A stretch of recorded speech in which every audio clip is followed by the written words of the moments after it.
6:30 in the morning in Sderot, there were rockets. Many rockets in the city.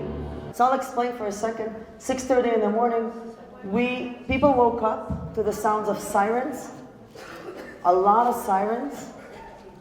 Now, Simchat Torah, in the morning, people are getting ready to go to the synagogue.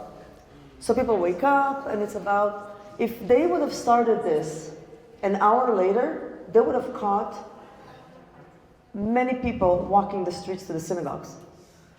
They started the sirens at 6:30 in the morning, which kept many people inside their homes and in the bomb shelters. In the city of Sderot, we all know what to do. We have 10 seconds.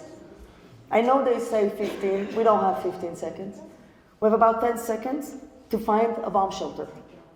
So we're used to it. If there are rockets, if there are sirens, we know we go into the bomb shelter and we're okay. We wait for 10 minutes and then we come out. That morning, October 7th, you could not come out of the bomb shelter. There were so many sirens and so many rockets, and in a way, that's what saved the city. So you have to remember that, okay? Let's see if we can see this. 7 o'clock, the first round of terrorists infiltrates the city.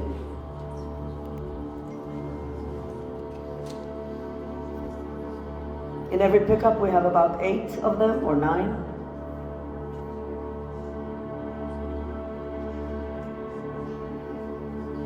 We now know that we had about 60 to 80 terrorists in the city. Oh, I don't know what happened.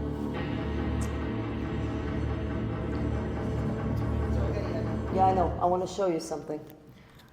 Do you see this car right here? Okay, this car has a mother and a father, a 4-year-old and a 6-year-old, that heard the sirens, realized that we're starting another round of rockets with Gaza, decided to get in the car and leave the city. This is the main entrance of the city. So they got in the car, started driving, and then there was another siren. Not knowing that they are terrorists, they stopped the car, and they took the kids, I don't know if you can see it, and they're looking to find a bomb shelter. Now here's the interesting thing. If they would have made it to the entrance of the town, they would be dead in seconds. Because there were already, roughly in that area, about 500 terrorists. There were battlefields already happening in that area. So they would have never made it. They stopped the car, they got out, looking for a bomb shelter, not understanding that there are terrorists in the city because no one ever thought about something like this. This is the father running with his kid straight into their arms.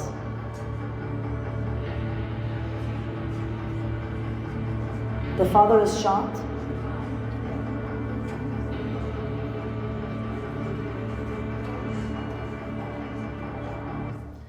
The father was shot, and the little girl was kind of lost.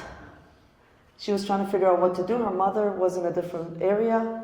Father was shot, he's on the ground. She wasn't sure what to do. I will tell you the rest of that story later.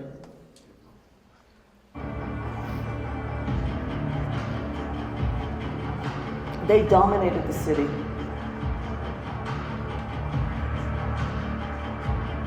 This is the police station. Right now we have nothing there. They got to the police station. Anyone that was in their way was shot and killed on site. Okay? They used RPGs, heavy machinery.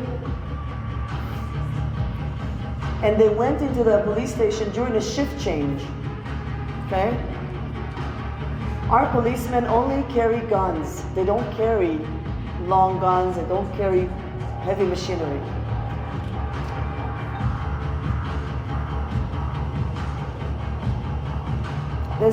This, back to the black car. Remember the car with the parents? Okay. So what happened here is the father was lucky enough to have a policeman that was on his way to the police station go into a shift change. He stopped the car, he saw a man on the ground, and he said, "What happened to you?" And he says, "I was shot. I was shot. There are terrorists in the city."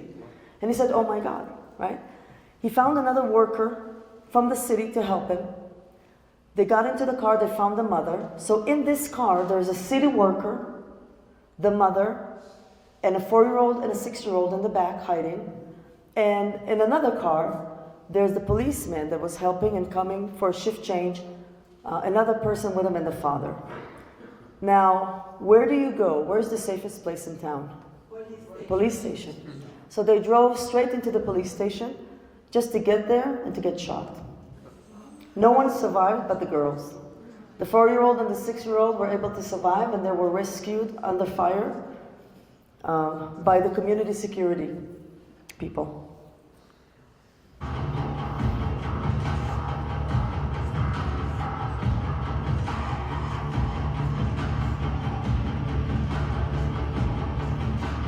Now this whole time, there are buildings right here overlooking the police station.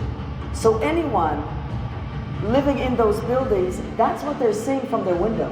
That is a very, very scary sight. I don't know if you can see, but right now he's going to the car and he's killing the mother and the other person. This guy was shot on sight.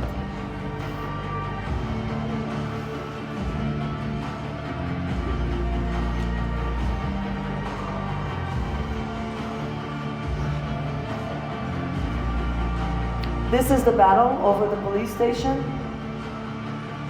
Community security. Anyone with a gun came to help. They were dragging the wounded people. This is Ronen. He's actually a friend of mine, and he's one of the community security people. An hour from then, he gets 2 bullets, and he's out. Done. He's back though. RPG in the middle of the street. They dominated the city.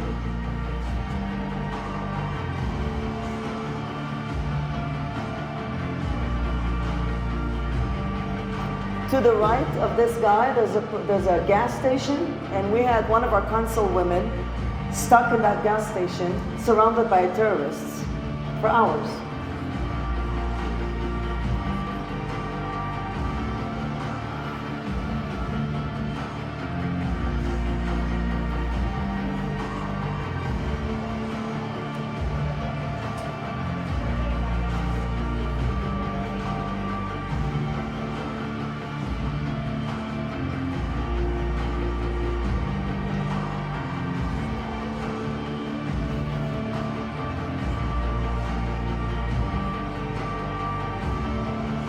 Minibus, 13 people on their way to the Dead Sea, had a flat tire, got stuck in Sderot. Every one of them were killed, every last one.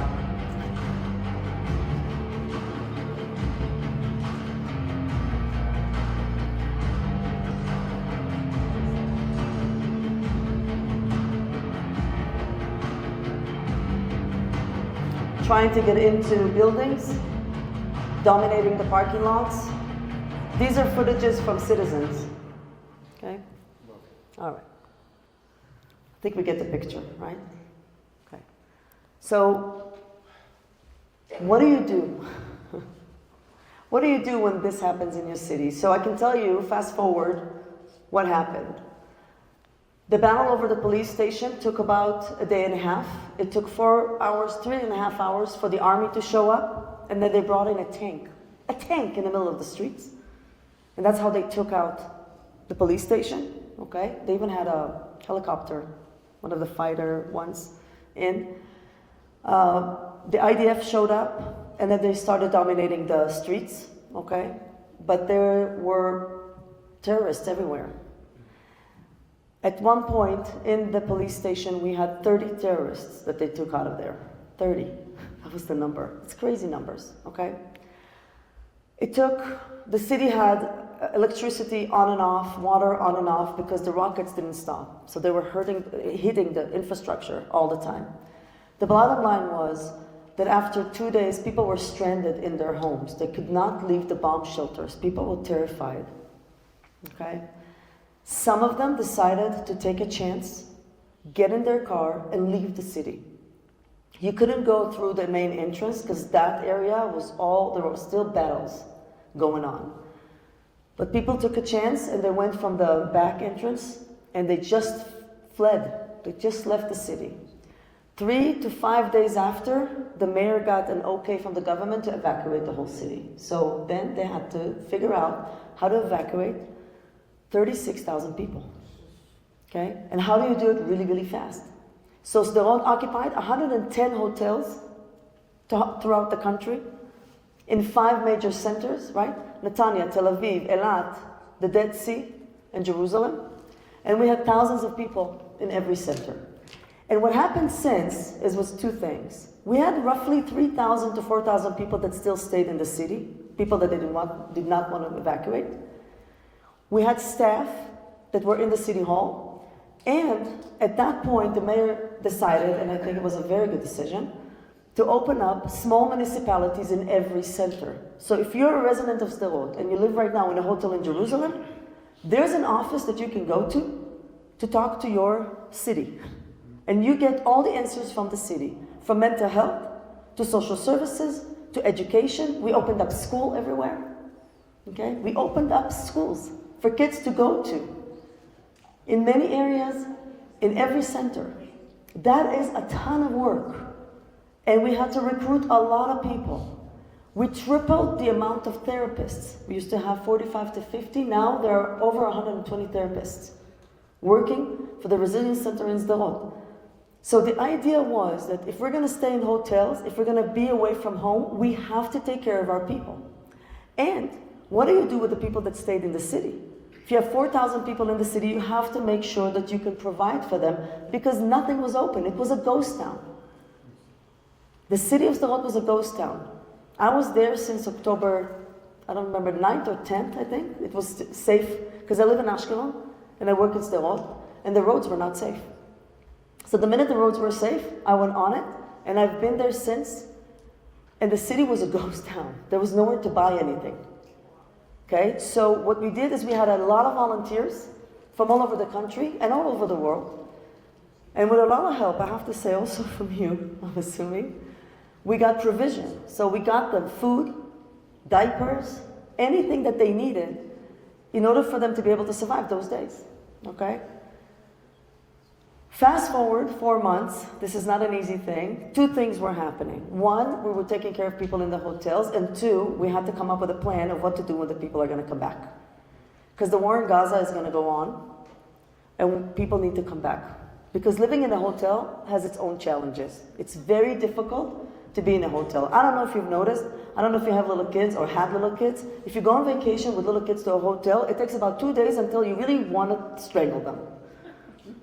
Because going to a vacation with little kids is not a vacation. I've learned that the hard way.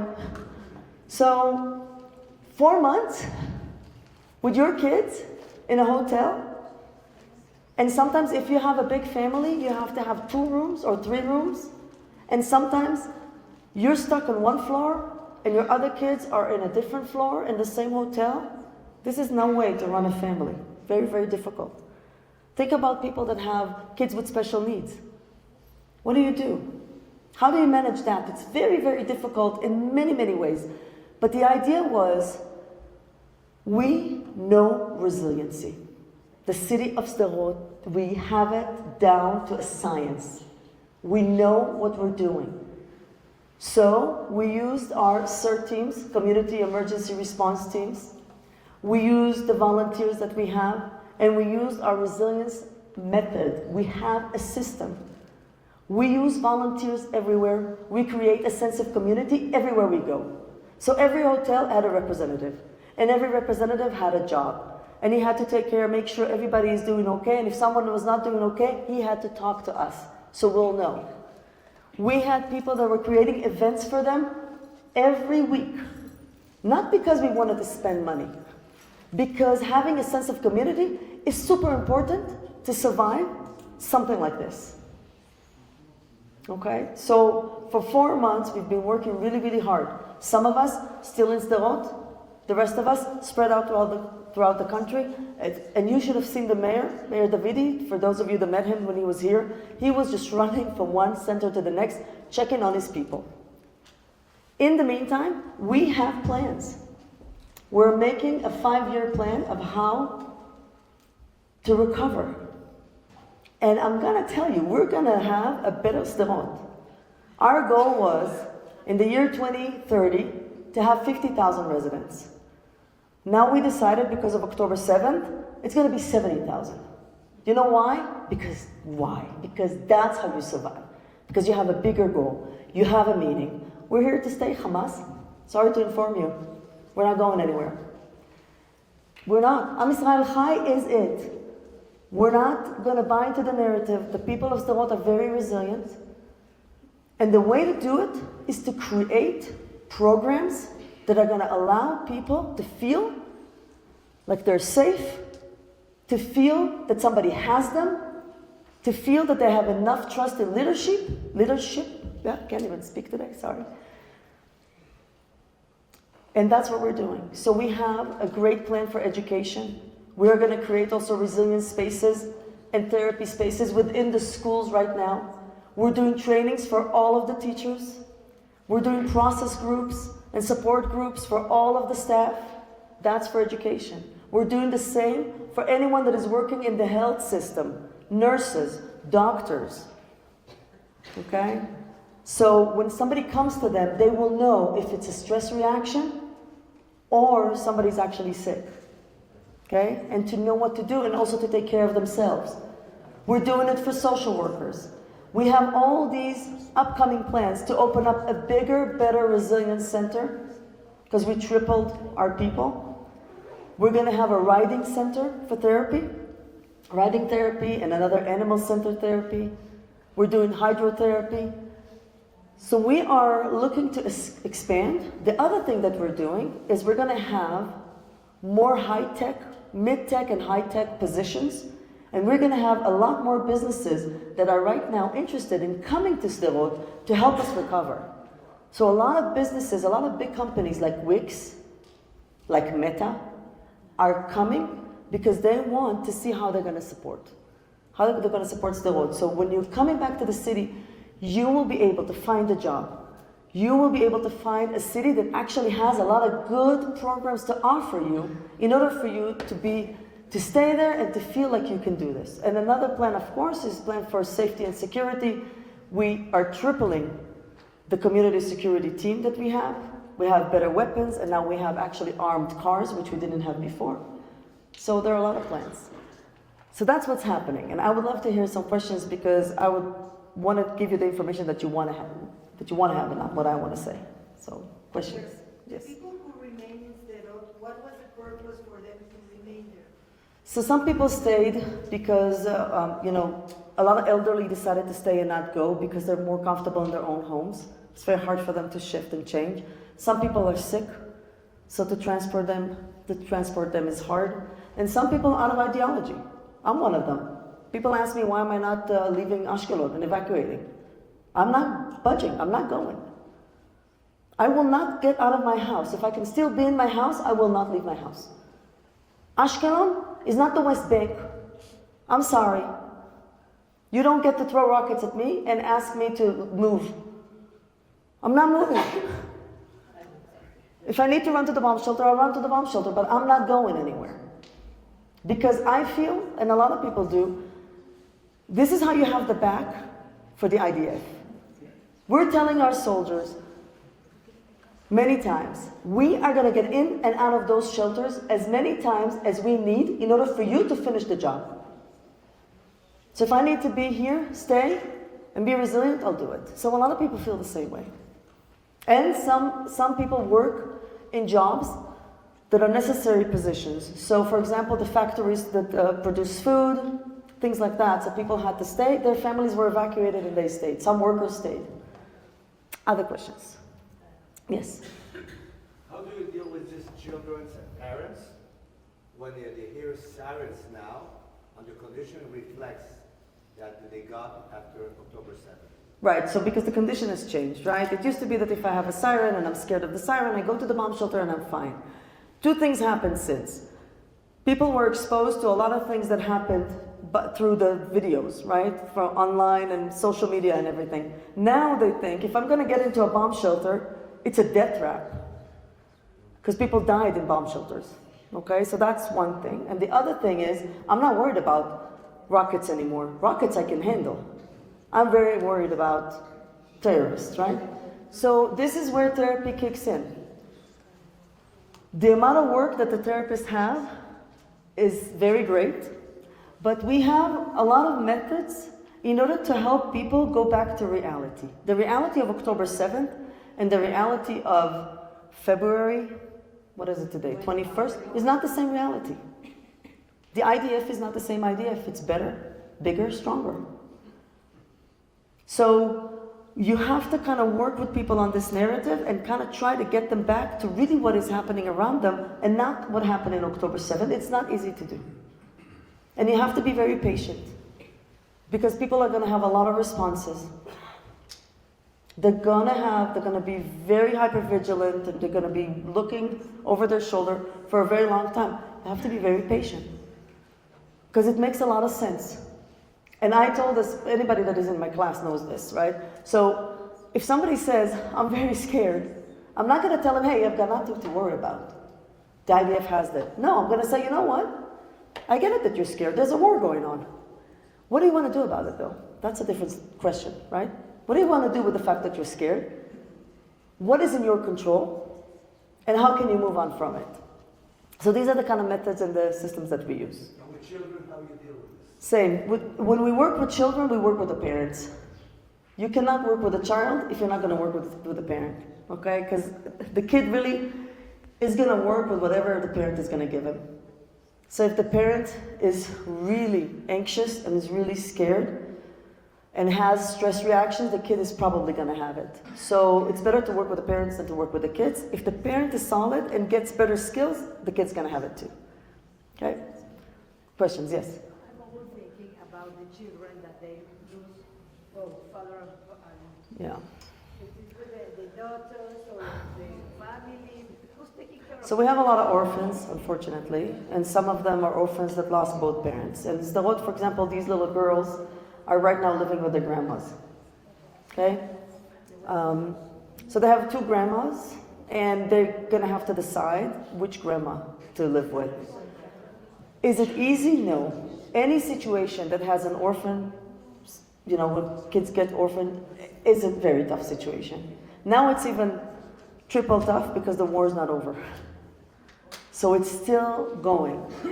Now, grief is grief and loss is loss. You have to treat it like grief and loss, and you have to treat it with all the tools that we have for acute stress. These girls have a long road for recovery. A lot of the kids that lost a parent have a long road for recovery. But there's a way to do it. There's a way to do it. Listen, I lived in Israel. We have lost so many people throughout the years. We lived from one war to the next for many, many years now. I was born to the 73 war, and then since then, I don't remember a moment of peace. Okay, I don't. And when I lost a friend of mine in 95, because terrorists decided to kidnap him and kill him, I remember his mother.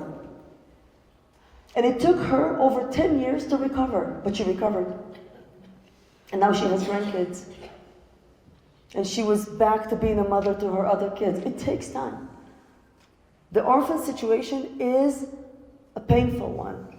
But a lot of kids, and I mean, you guys know Israel, family is a big deal over there. So it's gonna be not so hard to find who's gonna take care of them. The hardest part would be to go through the trauma, because these girls that didn't just lose their parents, they saw it. They saw it. They saw dad murdered and mom murdered. That is a whole different thing. And when you deal with trauma work with little kids, you sometimes don't know what they saw and what they internalized and how much of it they remember. And some of it is going to come up years to come. So we're going to have a good eye on these kids for many, many years.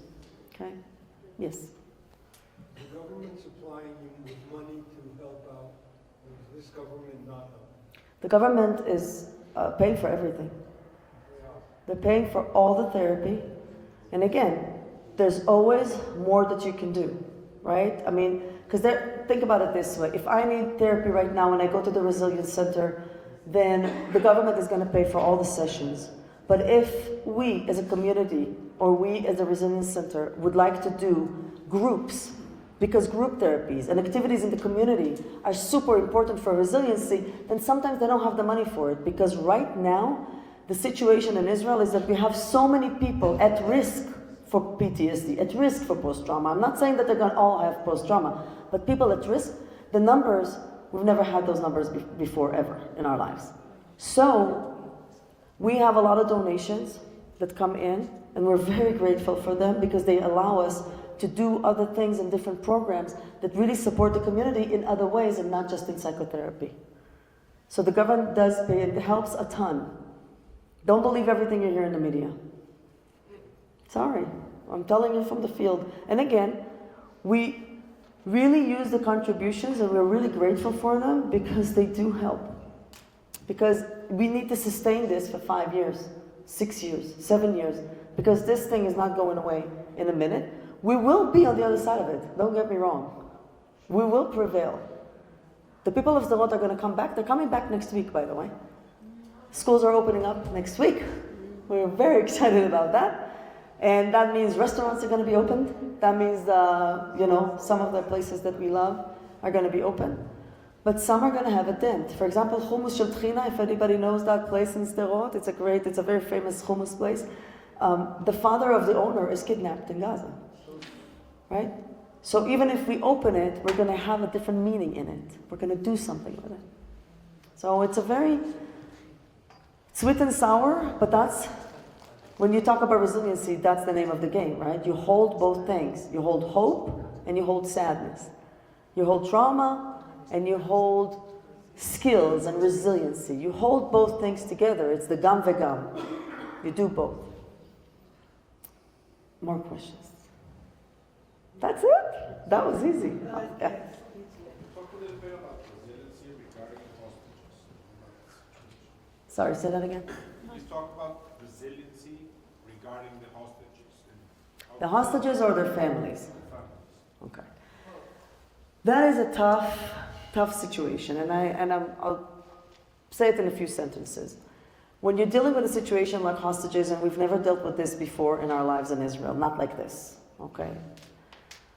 This is an ongoing situation. The one thing that we know that we have to do is we have to keep these families functioning. In order for them to be able to handle the amount of worry and fear that they have right now to the loved ones in Gaza, you have to keep them functioning. So I don't know if you noticed, but they were able to create a group. They have the hostages square, and they have a headquarters, and they have representatives, and they are voicing themselves and their concern everywhere and anywhere. It keeps them functional. Is it time for treatment? Not yet. You can do maintenance. Every time there's acute stress when somebody, they cannot breathe and they cannot sleep and they're having a hard time, you do a mental health intervention and you keep them in maintenance because you have to get them going because we don't know, this is a marathon. We don't know when this thing is going to be over. Keeping them functional is really keeping their resiliency alive. If they don't have a meaning in what they do, that's where they're going to be finished. So the meaning is bring them back. And the meaning is to be active about it. And it's very, very difficult to sit in that fear when you worry for your loved one. It's awful. But what we're doing is every family has therapists around them, have representatives around them, people from the government and people from the community, and people from whatever city that they were, kidnapped from. So we have a really solid, wrapped around services that we give them, but really the main idea is to keep them resilient right now, so they will be there when their loved ones are coming back. And hopefully they will. And if they don't, we're going to have to deal with that too. It's very, very difficult, but that's what's been done. Yes? Is this program going to get copied in other places or just Sderot? So Sderot is a very interesting city because it's the biggest city in the northern Negev. All the other areas or settlements that were hurt are kibbutzim or moshavim, are very, very small. So Sderot is the biggest one. So our program looks a little different because we have to take care of 36,000 people, and the other kibbutzim are talking about 1,000 or 800 or 500. Okay, so it's a little different, and the needs are different. So yeah, our program is going to look a little different. What we do have is, I don't know if you heard about Tkuma. Tkuma is the council that was created by the government, and this is where they oversee all the programs for recovery for the whole area. So everybody's bringing to the table what they're going to do, what they're planning on doing, and then we have the ability to kind of see the bigger picture and to change what we need to change and to have all these nuances and actually have a solid program for the whole Northern Negev. Because if I'm going to have a writing facility, right, for therapy, we don't need to open up another one in a kibbutz. We can use the one that we're going to open up in Sderot. We want to be smart about the way we're going to do the recovery. But that's really what we're doing. More questions about Sderot? Yes? People are often going to Israel to give support. What do you think about that? I love it. I love it. I have to tell you, I'm there every day, and sometimes it's very exhausting, but we have about 3 to 4 to 5 to 10 groups per day that are coming to support us. Delegations that come from all over the world, Jews and not Jews, that come to support, to say, we are here with you. We saw, because you can't hide what they did. Here's the thing, you cannot hide it. They posted it on Facebook. They're that big of idiots. They can't say they didn't do it. Everybody knows what they did. And a lot of people really understand it, and they come and they support. And we really appreciate that support. Because there's nothing like feeling that someone is with you and seeing you in order for you to have higher resiliency. So for us, it's actually a really, really good thing. I can tell you that sometimes we have diplomats from different places in the world, and they're the ones that are on the fence, right? Like from Ireland, for example. When they come, they see, they tour the city, they tour the kibbutzim, and at the end of the day, when somebody interviews them, they say, we're very worried about the situation in Gaza and the kids in Gaza. And I'm thinking, I spend the whole day with these guys, and that's what they have to say. And I'm like, okay, good for you.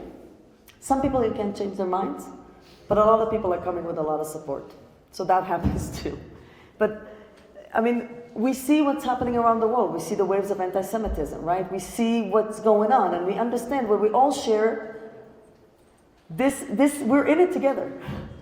We're in it together. And I think people that didn't understand that if we don't stop it now, they're coming for everybody else, then didn't understand anything about October 7th.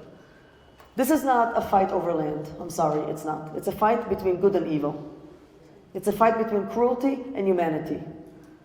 And it's time for the world to wake up. And when people tell me, oh, it's about land, yeah, no. No. Because they're saying it. And if somebody's saying something to you for 20 years, believe him. And stop thinking that you know better than him what he wants to say. Stop condescending. If somebody's telling me for so many years, we are going to kill you, I'm actually going to take their word for it. 1 + 1 is 2.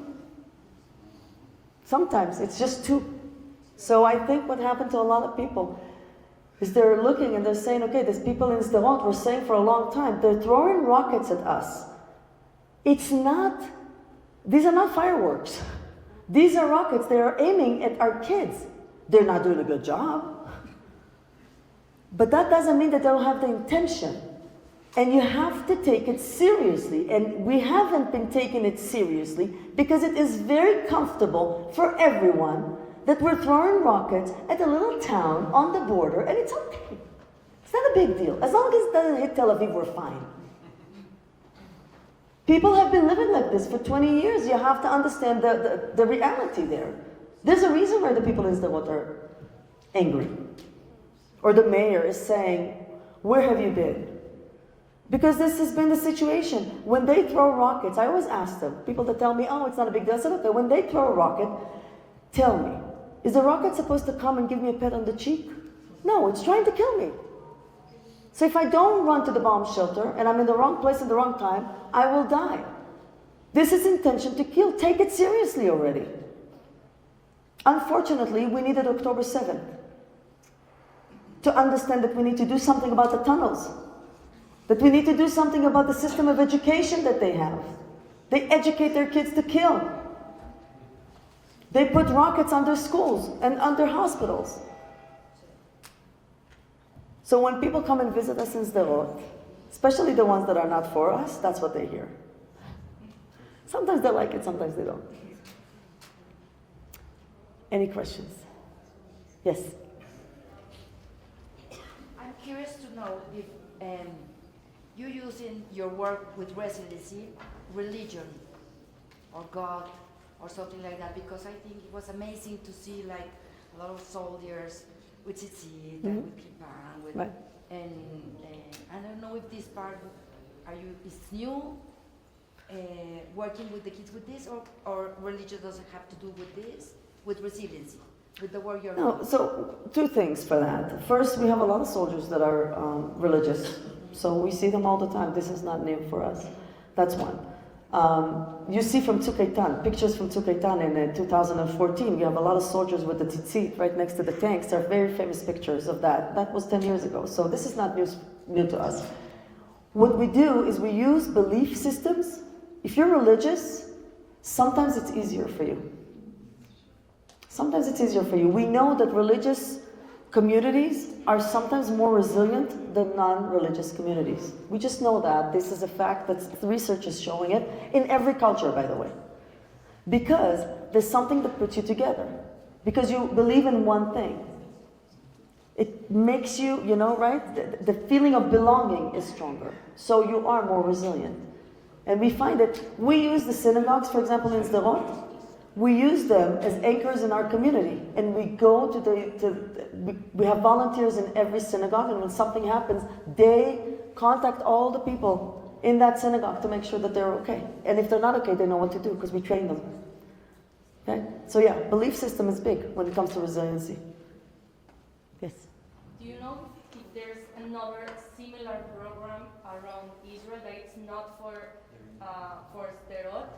Because from what I know, like this is not my knowledge, it's what we are seeing.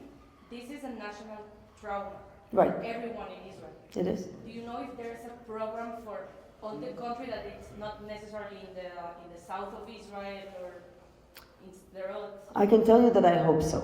Because here's what happens. In the south, like I said, Sderot is the biggest city also to be evacuated. Okay? We have a lot of places in the north that have been evacuated. People have not been back to their homes yet. Now, I don't know how they do things. And if their municipality knows how to handle a crisis, I can tell you that unfortunately we have a lot of experience. The reason we are doing, really, I think, a very good job is because we have done it for 20 years. We are experts in crisis, in rockets, in trauma. So we always encourage, and we're going to open up a simulator. So right now the International Center is going to have a simulator for training municipalities, communities, intervention teams. We're opening it up, hopefully within a year and a half it's going to be ready. And municipalities from all over the world and all over the country can come and train in crisis management. Because we realize that we know a thing or two about crisis. So we're going to teach it. Yeah. Yes. What kind of therapy do you give? Like, do you do a one-on-one or like? Anything you can think of.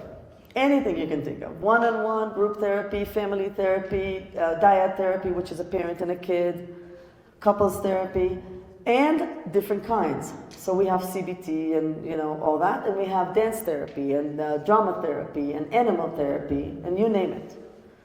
Stand on your one leg therapy. Any kind of therapy on the planet. If you name it, we have it. Because we realize that not everybody benefits from the same style, right? Especially with kids. Play therapy is a big deal with kids. You cannot sit with a child, a 6-year-old or a 5-year-old, and tell them, okay, so let's go over your trauma. How about if you tell me what's going on with your thoughts? Yeah, no, not gonna work, right? So you're gonna do play therapy with a kid, or you're gonna do animal therapy with a child. So we have all kinds, and we really have a lot of good experts in the city, in the Resilience Center, and all the Resilience Centers in the country, actually. So, yes. What do you need to accomplish your goal from us, from people in Mexico, from Keren Kayemet? I can tell you what I tell everybody. Of course everybody wants donations, whatever, money's nice. That's not what we need. We need this feeling that I have right now, that I'm not alone in this. This is what we need. The connection, you coming to visit, you creating this community, feeling with us, that's what we need. That's what makes people feel that they can handle this. Believe it or not, it really is important to us. It makes us feel stronger knowing that we're not alone in this. That you guys are right there. Because we know that if there's not going to be Israel, it's going to be very difficult for every Jew in the world. But we also know that without all the Jews in the world, it's very difficult for Israel. It goes both ways. It's a relationship. So I encourage this relationship to continue. I know you guys come in missions to Israel now. Please continue coming. And then if you want to spend money in Sderot and buy things and make the businesses come back to life, sure. What I'm saying is money is not everything. Okay? We do need, right now, standing in solidarity is important. The other thing, when you said, what do you need from me? And here's the thing. We need people to advocate for Israel. And when other countries come up and say, you need to stop what's happening in Gaza, I need people in this room to stand up and say, yeah, I don't think so. Have you seen what happened? Do you know what they did? Do you know what we're fighting? I live in Ashkelon, 7 kilometers from the border. There are 30,000 rapists in the other side of that border. Are you okay with your daughter living like that? Tell me if you are. I want to know. I need you to speak up. Every time somebody has something to say about Israel, every time they say you need to stop, we're Palestinians, Hamás, whatever, maybe it's time. Yeah, no. It is time to be done with this. They need to stop. And if they don't want to stop because they're not surrendering, we will make them stop. Enough. And I'm not saying, hey, let's kill them all. That's not what I'm saying. I'm saying take care of the terror organization that is right next to you. And when somebody has something to say about Israel, like Israelis are doing genocide, that's something that I'm hearing all the time, correct them. And tell them, you're ignorant. Let me educate you. Don't be afraid to speak up. So you're going to lose a few friends on Facebook. Big deal. Make new friends. I'll be your friend. Right? Try and find that inner fire that says enough is enough. We are resilient. Listen, Am Yisrael Chai, they're not going to finish us. They can dream on, as far as I'm concerned. I'm a Zionist, and I'm an Israeli, and I don't have to apologize for my existence. Enough. If somebody has a problem with the fact that I am alive, then I'm going to stand up in their face and I'm going to say it. And they better come up with the answers and not me. Of why they have a problem with me and my existence. I am done standing and thinking that I have to justify myself. They started a war. A very cruel war. They did unspeakable things to people. They don't get to just get away with it. And they don't get to accuse me of being the cruel one. The world is upside down and inside out. I am done with this. And I am asking you to join me. To say enough is enough. If you have a problem with the Israelis, think again. If you're defending rapists, think again. If you're okay with people that are putting kids in ovens, think again. Thank you. Join us. Honestly, this is what I'm here for. I'm here to tell you, get that fire going. Don't be scared. And when someone has something to say, get educated, go online, get the details, and fight back. That's resiliency. I am not just going to disappear. I live in Ashkelon. I work in Sderot. Tough shit for them. We're not going anywhere. And we will prevail. We're going to be just fine. I think I'm done for the day, right? Okay. Anyway, thank you.